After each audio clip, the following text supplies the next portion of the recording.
give us your expectations about how the recovery looks from here. It has been a horrible couple of years, but it does seem like we are getting some optimism with parts of the world reopening, including here in Asia, as vaccinations start to pick up. Well, yes, of course, it's been a horrible 2 years, but it seems like things are on the mend. If you look at the pace of vaccinations happening around the world, including in my own country, India, where we are actually putting, on average, 10 million vaccines every day. I think that augurs well for the industry. We've seen demand pick up. In our country, we are at about 60% of the pre-COVID level.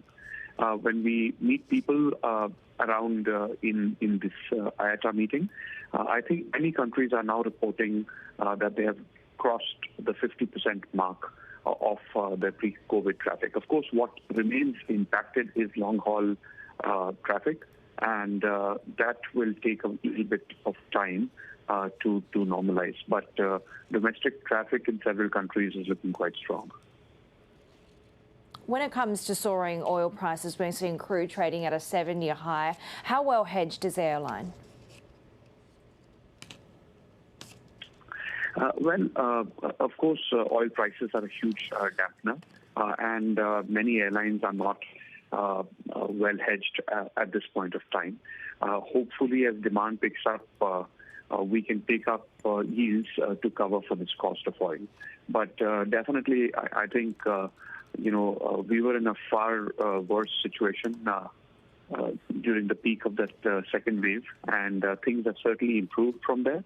And I think many of the airlines have built alternative revenue models as well. For example, in SpiceJet's case, we built a cargo business which is already quite strong. It's growing really rapidly.